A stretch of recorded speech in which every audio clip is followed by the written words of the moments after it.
तो आज हम वापस से करते हैं चैप्टर नंबर 11। ठीक है, 11वें पार्ट के कुछ इंपॉर्टेंट क्वेश्चन करते हैं। तो इसमें से मैं बता रहा हूँ कि इंपॉर्टेंट कौन कौन से वो आप लिख लेना। ठीक है, जैसे मैंने कहा 11.1, उसमें जो 11.1 में जो खाली जगह है वो इम्पोर्टेंट है। वो अब इससे होगा क्या, इससे आपका बेस मजबूत होगा, जो आपको 11.2 में, 11.3 में, 11.4 में बहुत काम आएंगे। 11 पॉइंट अगर मैं 2 की बात करूँ तो इसके जो इम्पोर्टेंट क्वेश्चन है वो आप लिख लेना। एक तो तीसरा क्वेश्चन, एक पांचवा क्वेश्चन, और एक जो आता है इसका उदाहरण नंबर 9। मतलब कि 11.2 शुरू होने से पहले जो उदाहरण नंबर 9 आता है ना, वो इसका इम्पोर्टेंट है।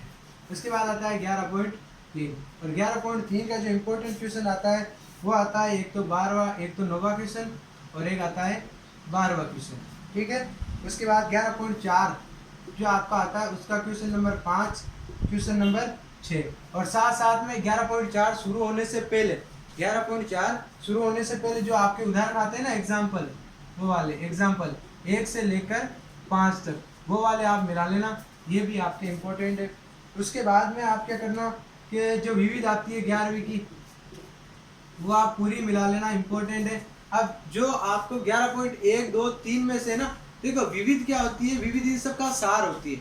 11.1, 11.2, 11.3 इन सब का क्या होती है, ये सार होती है। तो विविध तो हर चैप्टर के मिलाने जरूरी है आपको। और उसके बाद अगर हम बात करें तो एक परमे आता है आपके, वो वाला परमे मिला लेना आप, 11.12 या फिर 11.11 जो भी है वो आप मिला लेना। मतलब वो है ना कि इस त्रिभुज का क्षेत्रफल, त्रिभुज पी क्यू आर का क्षेत्रफल, एरिया ऑफ ट्राइंगल, और यहाँ पे आता है area of triangle A B सी।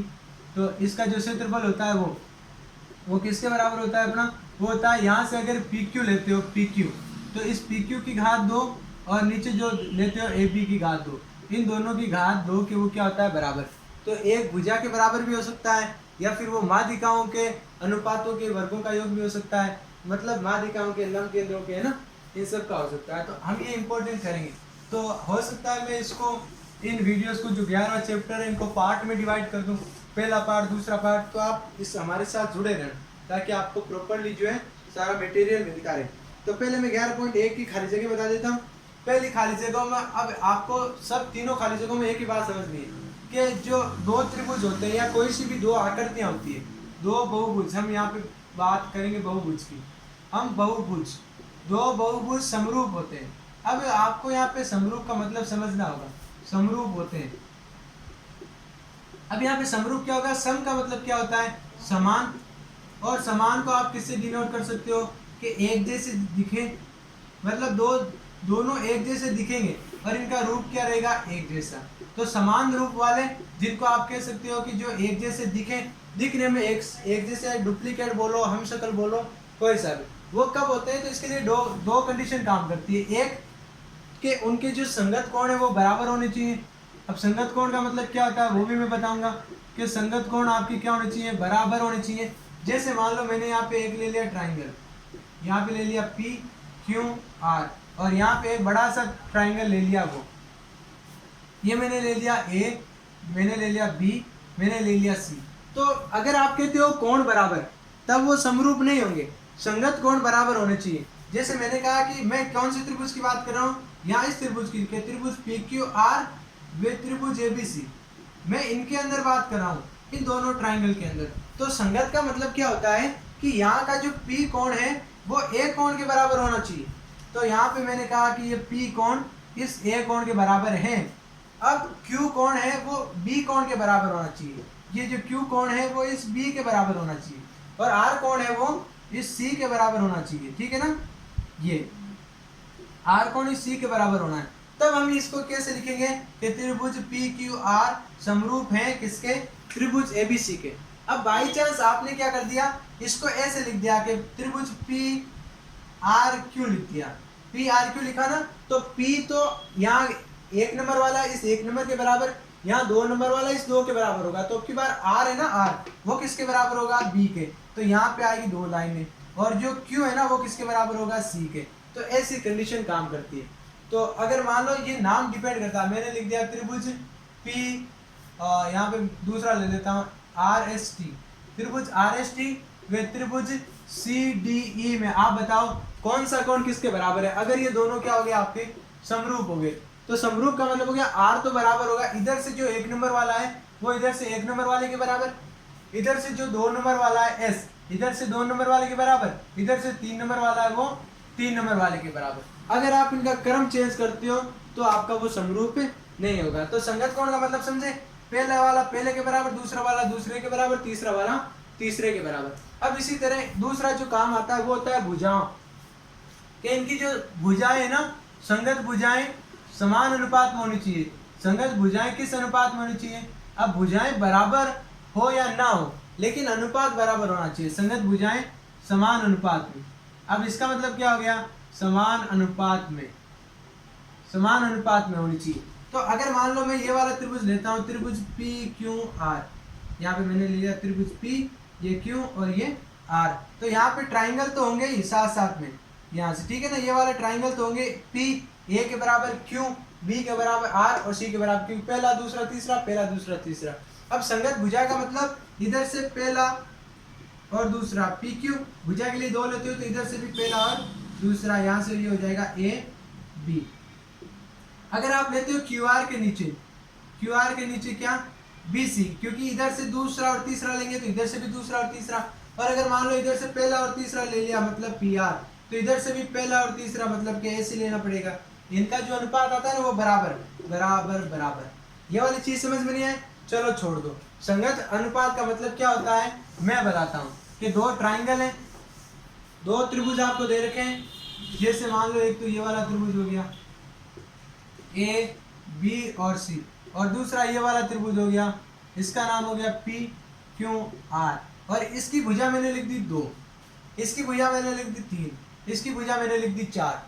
और आपको ये पूछे कि ये अब है ना, ये दोनों आपको एक लाइन ऐसे दे दी कि त्रिभुज ए बी सी समरूप है त्रिभुज किसके, पी क्यू आर के, ठीक है ना। तो आपको जो ए बी है ना, ए बी ये और ये दोनों समान अनुपात में होनी चाहिए। अब कैसे, अगर ये 2 है तो ये कितना है 4, ये 3 है तो ये कितना है 6, ये 4 है तो ये कितना है 8। मतलब क्या हुआ कि आपको अगर देखो इस पहले और दूसरा मतलब ए बी, तो यहाँ ए बी की लेंथ कितनी है 2 है, इधर से पहला और दूसरा कौन पी क्यू, इसकी लेंथ कितनी है 4, तो इस ए बी का डबल है ना ये, तो ये फिर उसके बाद जो दूसरा और तीसरा आएगा बी सी और यहाँ से क्यू आर, तो बी सी का डबल कौन होगा क्यू आर। इधर से अगर पहला और तीसरा लेते हो ए सी तो उसका भी डबल क्या होगा ये से। मतलब क्या होगा कि अगर आप ए बी के नीचे पी क्यू लिखते हो तो ए बी के नीचे मतलब 2 के नीचे 4 लिखोगे तो कितना आया 1/2।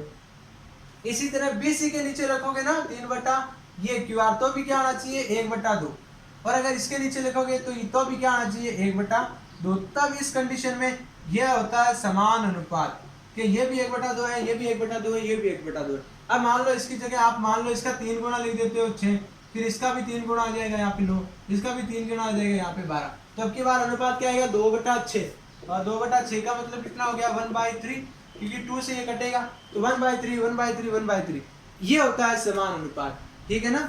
तो ऐसी कंडीशन काम में आती है। तो जब भी आपको पूछे तो 2 होता है कंडीशन, 2 बहुभुज समरूप तभी होते हैं, एक तो कोण इक्वल होने चाहिए और एक होना चाहिए आपके संगत भुजाएं बराबर। अब 3 ऐसी आकृतियां जो बड़ी बनाई समरूप होती है, 3 आकृतियां 3 बहुभुज हमेशा समरूप होते हैं, हमेशा क्या होते हैं समरूप होते हैं। ये इस चीज का ध्यान रखना, सिमिलर होते हैं। एक तो होता है आपका समबाहु त्रिभुज, समबाहु त्रिभुज ये हमेशा समरूप होता है, और ये आपको कंडीशन पता होगी क्यों। इंपॉर्टेंट क्वेश्चन सीरीज कर रहे हैं, आपको केवल वो बाकी जो काम है ना वो मैं समझा दूंगा कि कैसे होता है कैसा नहीं। अभी फोकस करते हैं कम टाइम में ज्यादा सीखने का, ठीक है ना। अभी फोकस किस पे करते हैं, कम टाइम में ज्यादा सीखने का। समबाहु त्रिभुज होता है, दूसरा होता है अपना वर्ग, और तीसरा होता है अपना वर्ग। ये 3 ऐसी आकृतियां होती है जो बनी बनाई आपकी कैसी होती है समरूप। सभी वर्ग समरूप होते हैं, सभी वर्ग समरूप होते हैं, और सभी समबाहु त्रिभुज समरूप होते हैं। तो खाली जगह में पहला पूछा है कि सभी वर्ग कैसे होते हैं समरूप, सभी वर्ग कैसे होते हैं समरूप, और भुजाओं की समान से ये समबाहु त्रिभुज भी क्या होते हैं आपके समरूप। अब भुजाओं की समान संख्याओं वाला एक तो संगत कोण बराबर होना चाहिए, दूसरी इनकी भुजाएं समान अनुपात में। समबाहु त्रिभुज चाहे कोई सा भी ले लो, 60 डिग्री का होता है तीनों कोण, तो ये ऐसे हो जाएगा कोण तो बराबर। भुजाएं हमेशा मान लो एक ही, दो है, दो है, दो है, तो 3 3 3 है, 4 4 4 है, वह भी आपके समान अनुपात में हो जाएगी। वर्ग तो आपको पता है ये चारों भुजाएं बराबर होती है, और यहाँ पे 90 डिग्री एंगल होता है, चाहे आप छोटा वर्ग लो चाहे बड़ा वर्ग लो, आपका ये 90 डिग्री रहेगा, तो कोण तो वैसे भी इक्वल है। अगर ये 2 है और आपने ये 4 ले लिया, तो ये ऑटोमेटिक 2 2 2 2 हो जाएगी, और ये 4 4 4 4 हो जाएगी, तो वैसे भी रेशियो 1/2 ही आने वाला है। और वर्त में क्या होता है, वर्त में जो केंद्र पर बनने वाला कोण कितना होता है, 360 होता है। और मान लो कोई वर्त की त्रिज्या 3 है, किसी की 8 है, तो बात तो वही हुई ना। तो हमेशा ध्यान रखना, ये आपके खाली जगह में बहुत काम आएंगे, ठीक है ना। अब मैं आपको बता रहा हूँ किससे, ये तो 11.1, अब 11.2 का मैं बता रहा हूँ। तो 11.2 का पहले मैं आपको उदाहरण बता देता हूँ, और 11.2 में आने से पहले मैं आपको ये बता देता हूँ थेल्स प्रमेय, आधारभूत अनुपातिका प्रमेय, ये इसको बीपीटी थ्योरम भी बोलते हैं, बेसिक प्रोफेशनल थ्योरम।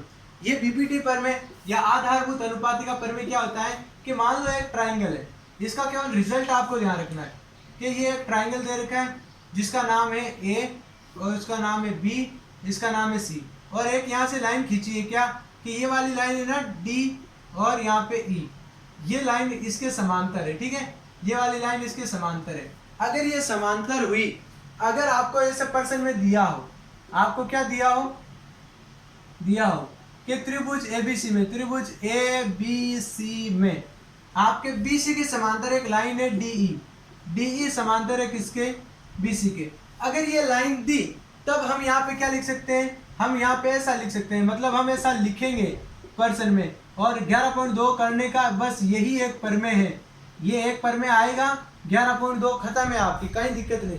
हम ऐसा लिख सकते हैं, इधर से एडी के नीचे डीबी, इधर इस एडी के नीचे यहाँ से क्या लिखेंगे, डीबी। तो अगर इस एडी के नीचे डीबी लिखा, तो इस एडी से क्या निकल रहा है, एई, इधर वाला एई, और इसके नीचे हम क्या लिखेंगे, ईसी, मतलब इसके नीचे ये लिखा तो इसके नीचे ये, ठीक है ना। अब आप मेरे को बता दो, ये पूरा, अगर आप इस पूरा मतलब इस पूरे के नीचे आप ये वाला एडी रख रहे हो, तो इधर से भी आप इस पूरे के नीचे, पूरा कौन सा, एसी, इस पूरे के नीचे इधर क्या रखा, ए डी रखा ना, तो इधर से भी ये वाला पार्ट ए ई। अब अगर मान लो आप इस पूरे ए बी के नीचे ये नीचे वाला पार्ट लिखते हो, तो आप भी इधर इस पूरे के नीचे मतलब एसी के नीचे नीचे वाला पार्ट लिखोगे, तो ये वाला प्रमेय होता है। कब, जब एक लाइन दे आपको, एक लाइन क्या दे कि अगर ये वाली लाइन समांतर है तो इसके नीचे ये, तो इसके नीचे ये, अगर इस पूरा के नीचे ये रखते हो तो इधर से भी इस पूरे के नीचे ये, अगर इस पूरे के नीचे नीचे वाला लिखते हो तो इधर से भी इस पूरे के नीचे ये वाला नीचे। कब, जब ये एक लाइन अगर आपको दी हो कि एक ट्राइंगल में ये वाली चीज है, तो बात है ना समझ में, और आप इसका विलोम भी कर सकते हो। तो ये चीजें ध्यान रखना। वो एग्जाम्पल नंबर 11.1 के हैं, वो इंपॉर्टेंट है, इसी थ्योरम पर बेस है। मैं यहाँ पे लिखवा देता हूँ उदाहरण नंबर 1, 2 इंपॉर्टेंट है आपका। तो पहला देखो आप, त्रिभुज एबीसी में आपको ये वाला दिया है कि त्रिभुज एबीसी में आपको क्या दिया है कि डीई समांतर है किसके, बीसी के। अब जैसे ये लाइन लिखी, अभी वाला रिजल्ट काम आएगा। आपको दे रखा है एसी है 5.6, तो एसी तो ये पूरी लाइन है, तो मैं यहाँ पे लिख देता हूँ ये वाला एसी, टोटल कितनी हो गई, एसी हो गई 5.6 सेंटीमीटर। और उसके बाद दे रखा है आपको, तो आप है ना ए की लंबाई बताओ, आप ए की लंबाई बताओ, ए की लंबाई। तो आधा अधूरा पर्सन क्यों दिया आपको, ये वाली लेंथ पूछिए, ठीक है, आधा अधूरा पर्सन क्यों दिया, ये 3 और 5 भी तो दे रखा है ना, 3 और 5 यहाँ तो दिया ही नहीं है इसमें, ये भी बटा, तो ये भी ध्यान रखना, ये पर्सन आधा अधूरा, यहाँ पे 3 दिया है और यहाँ पे ये 5 दिया है। तो ये तो आपको दे रखी है 3 और ये वाली दे रखी है आपको 5, ठीक है ना। तो इसके हिसाब से हम करेंगे, ये एडी तो दे रखी है 3, और ये जो पूरा है आपका, पूरा नहीं दे रखा, बस इतना ही दे रखा, पर्सन आधा ही लिखा है यहाँ, ये वाला दे रखा है आपको 5। इस चीज का आप ध्यान रखना, 3 और 5, हाँ चलो सही है, पर्सन किताब में आधा ही छपा है उदाहरण नंबर 1 में। तो आपको क्या पता है कि आप इसके नीचे तो रखते हो, इसके नीचे अगर ये लेते हो तो इधर से इसके नीचे ये, लेकिन यहाँ से मेरे को बताओ, अब आपको ये वाली दे रखी है एसी, तो आपको इधर से भी क्या चाहिए होगा, इधर से आपको ए बी चाहिए होगा। तो बताओ मेरे को ए बी कितना आएगा, तो ए बी कितना आएगा, आप ध्यान से समझना, ए बी, तो यहाँ से ए बी आएगा, देखो ए डी तो है 3 और डीबी है 5, तो पूरा ए बी क्या हो जाएगा, ए बी किस किस से मिलकर बना है, A D plus D B, ठीक है ना। तो ए बी आ जाएगा 3 + 5, मतलब कि ये हो जाएगा 8। अब ए बी के नीचे, अब आप ध्यान से समझो, अगर ये दिया है तो मैं ए बी के नीचे क्या रख दूंगा, ए डी। अगर मैं इस ए डी के नीचे ए डी रखूंगा तो इधर से इस ए सी के नीचे मेरे को क्या रखना पड़ेगा, इस ए सी के नीचे रखना पड़ेगा ए ई। ए बी अभी आया मेरे पास कितना, 8, ये आ गया मेरे पास 8। और यहाँ पे ए टी कितना है, ए डी है मेरे पास 3। उसके बाद मेरे पास ए सी कितना है 5.6, और यहाँ पे ए ई कितना है, ए ई तो मेरे को ज्ञात करना है, तो चलो मैं इसको x मान लेता हूँ, ठीक है ना। आप क्रॉस मल्टीप्लाई करो, ये इसको ले आओ 8x, और ये कितना आएगा 5.6, ये वाला 8 तो इससे गुणा और 3 इससे गुणा, तो ये मल्टीप्लाई में आ जाएगा 3, ये x के भाग में जाएगा, ये x भाग 8 वाला भाग में जाएगा।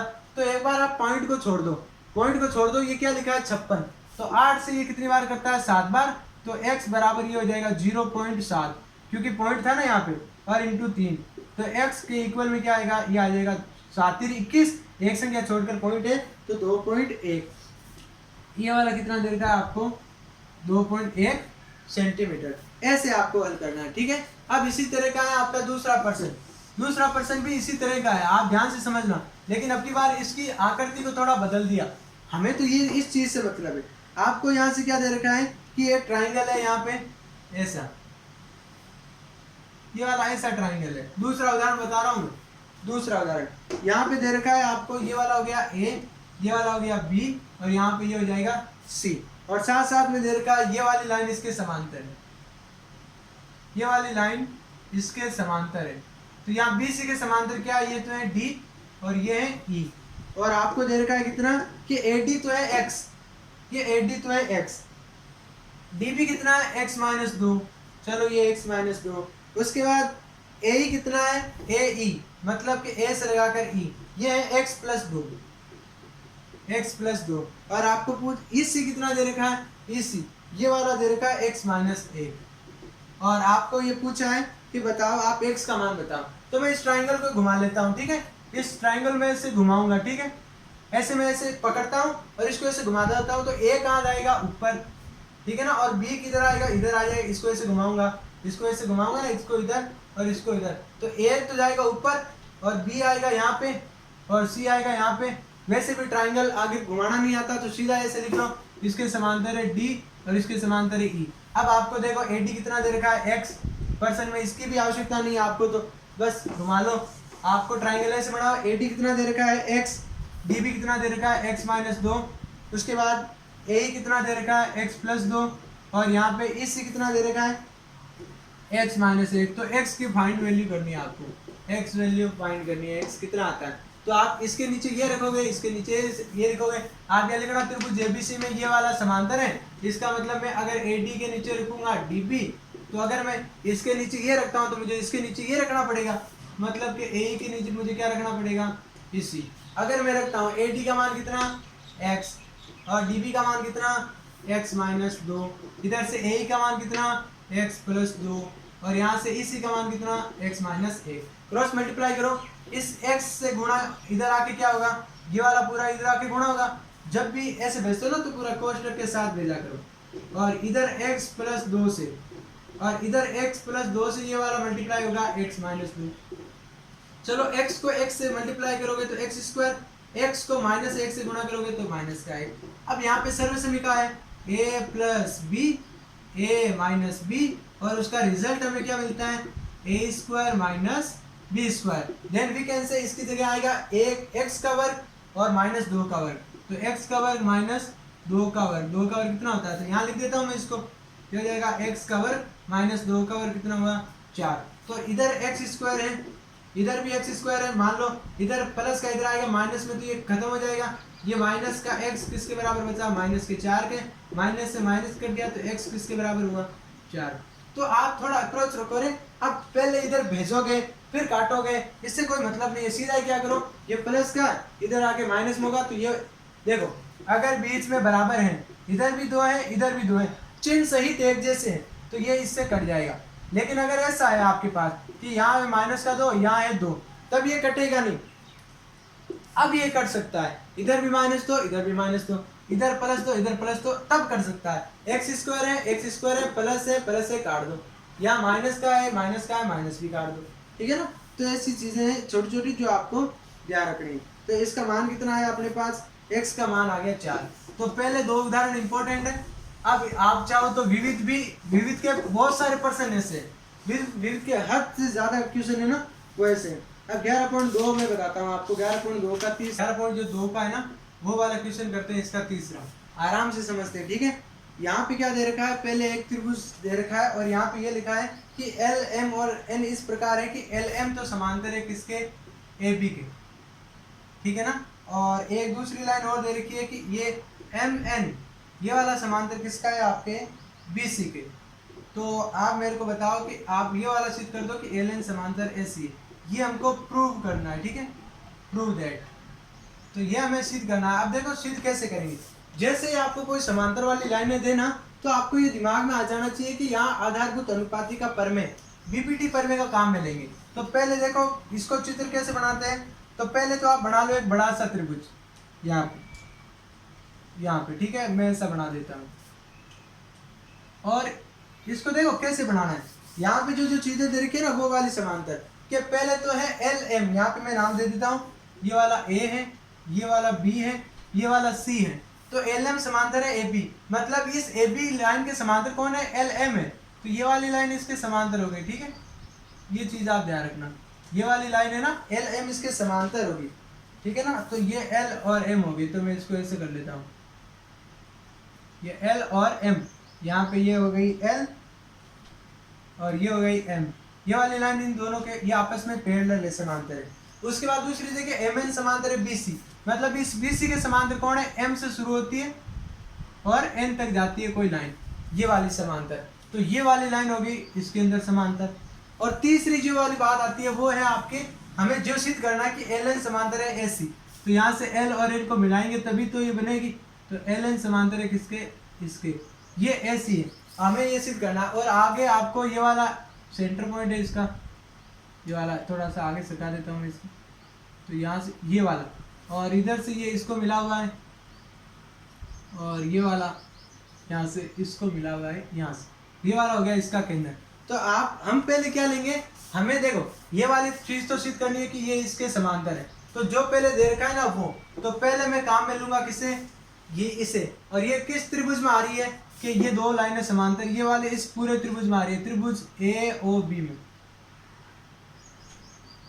क्या आ जाएगी, त्रिभुज ए ओ बी में। तो आपको ऐसा त्रिभुज दिख रहा है जो, अगर मैं इसे बनाऊं यहाँ पे ए, फिर ओ और फिर उसके बाद ये, तो यहाँ पे त्रिभुज ए ओ बी, और इस त्रिभुज में एक लाइन समांतर है, इस लाइन के समांतर यहाँ पे एक लाइन है, यहाँ पे इसका नाम क्या है, एल और एम। अगर मैं इसको पकड़ कर ऐसे घुमाऊं तो ये ए ऊपर है, देखो ओ तो है ऊपर, फिर ये ऐसा है।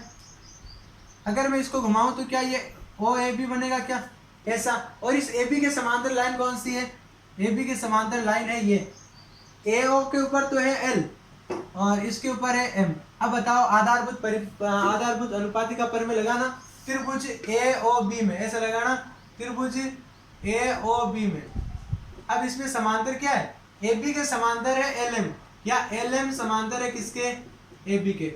अगर ये समांतर दे रखी है तो मैं इस ओ एल के नीचे ए एल लिख सकता हूँ, कि मैं ए एल के नीचे लिख सकता हूँ ओ एल, मतलब इसके नीचे ये लिखो या इसके नीचे ये लिखो, एक ही बात है। अगर मैंने ए एल के नीचे ओ एल लिया तो मैं बी एम के नीचे ओ एम लूंगा, या फिर आपको भी समझ में नहीं आएगा तो आप क्या करो, ओ एल के नीचे एल ले लो, ओ एल, और इसके नीचे आप क्या ले लो, ए एल।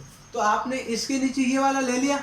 अब इसी तरह आप ओ एम के नीचे एम भी ले लो, कि ओ एम के नीचे मैंने क्या ले लिया, बी एम, और ये वाला मेरा हो गया समीकरण नंबर 1। ये क्यों हुआ, बीपीटी प्रमेय से, बीपीटी थ्योरम, इससे हो गया। अब पहली लाइन का इस्तेमाल कर लिया, अब दूसरी लाइन का इस्तेमाल करो। अब इसी प्रकार क्या होगा, इसी प्रकार मैं दूसरी लाइन काम में लूंगा। अब दूसरी लाइन कहाँ है, इसको मैं कर देता हूँ रफ, मिटा देता हूँ इसको।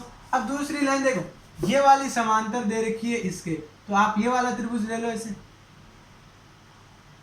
ये वाला दिख रहा है ना, ये छतरी जैसा, ये वाला त्रिभुज, इसमें ये वाली लाइन इसके समांतर है, जो समांतर लाइन है वही लेनी है।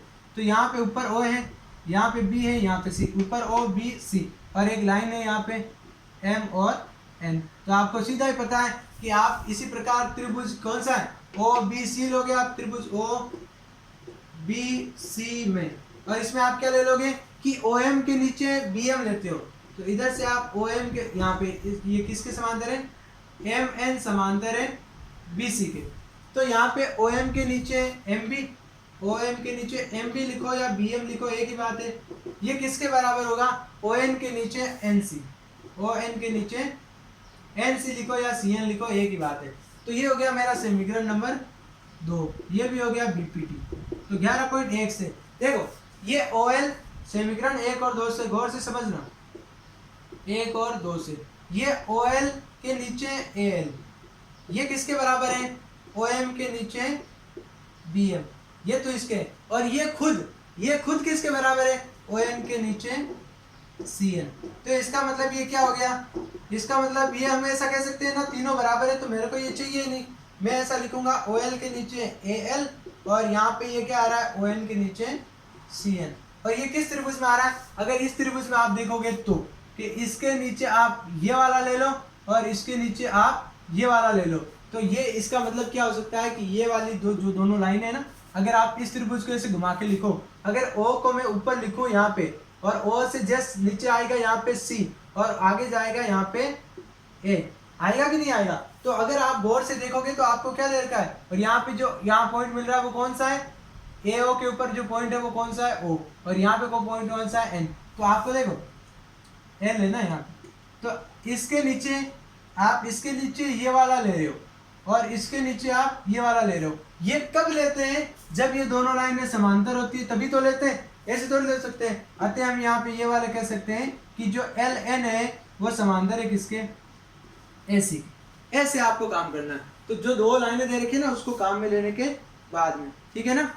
अब देखो उसके बाद 5वां क्वेश्चन मैं करवाता हूँ, इंपॉर्टेंट है, आपको आना चाहिए। वैसे भी दो लाइनों के हैं ये, लेकिन एक बार समझ जाओगे ना तो कोई इश्यू नहीं रहेगा आपका।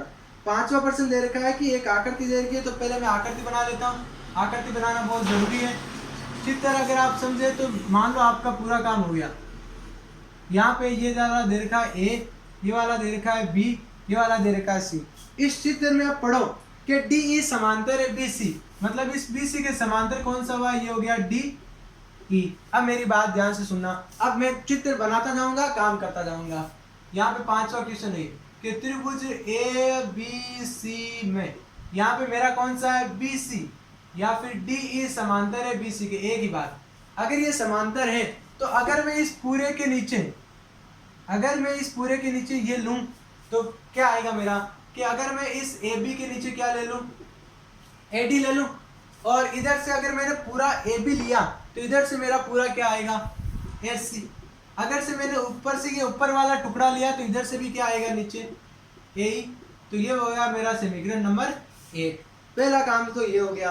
और दूसरा काम हो गया कि सी डी, दूसरे अब की बार देखना कि ये जो सी डी है, अब इसका काम हो गया ना, तो अब मैं इसको मिटा देता हूँ, ठीक है, इसका मेरा काम रहा ही नहीं। अब ये कह रहा है सी से डी, तो पॉइंट सी को तो हटा नहीं सकते, तो यहाँ से सी से डी मतलब कि ये वाला पॉइंट। अब ये सी डी के समांतर एक लाइन कौन सी है, ई एफ, मतलब इस सी डी के समांतर ई से शुरू हुआ कोई पॉइंट और यहाँ तक एफ तक जा रहा है, ये आपका समांतर है। तो अब की बार आपको कौन सा त्रिभुज लेना है, समांतर तो ये वाली लाइन है ना इसके, तो ये वाला लेकर आप क्या करोगे, ये तो किसी काम का है ही नहीं, ये वाला तो किसी काम का है ही नहीं, तो आप इसको लेकर करोगे क्या। तो अगर मैं इस त्रिभुज को तरीके से बनाऊं तो ये मेरा ऐसे बनेगा, ये तो मेरा ए डी और ये मेरा कौन सा हो जाएगा, सी। तो इसका मतलब, और यहाँ से ये हो जाएगा ऐसा, यहाँ पे है ए, यहाँ पे है डी, यहाँ पे है सी, और इसके समांतर एक लाइन खींचिए यहाँ से डी और यहाँ से ई। तो अगर ये दोनों लाइनें समांतर हैं तो आप त्रिभुज कौन सा लोगे, यहाँ पे एफ है ना, यहाँ पे, तो आप त्रिभुज ये ले रहे हो, त्रिभुज ए डी सी में, तो यहाँ पे ले रहे हो त्रिभुज ए डी सी में। अगर ये त्रिभुज ए डी सी में आप क्या देखोगे कि ये ई एफ समांतर है, या फिर सी डी के समांतर है, कौन सा, सी डी के समांतर है ई एफ। अगर ये समांतर है तो आप ए एफ के नीचे क्या लिखोगे, एफ डी, ठीक है ना, या फिर आप इस ए डी के नीचे लिख लो आप इस AD के नीचे AF लिख दो। तो मैं यहाँ पे लिख देता हूँ AD के नीचे AF लिख दिया। तो इधर से AD पूरा है और ये छोटा टुकड़ा, तो इधर से भी पूरा AC, ये पूरा AC, और इस AC के नीचे जैसे ऊपर वाला लिया तो यहाँ से भी ऊपर वाला कौन सा हो गया, AE। ये वाला मान लो समीकरण नंबर 2।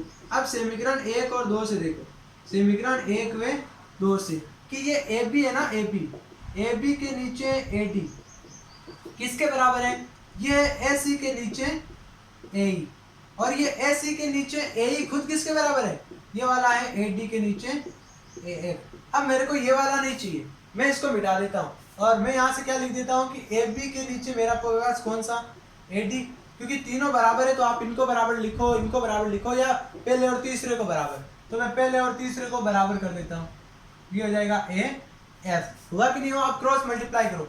AB किससे गुणा होगा, AB गुणा होगा AF से, और AD किससे गुणा होगा, खुद AD से। तो AD इंटू AD, तो AD की घात क्या आ जाएगी, 2। क्या यही सिद्ध करना था क्या आपको, क्या यहाँ पे AD की घात 2 है, ठीक है ना।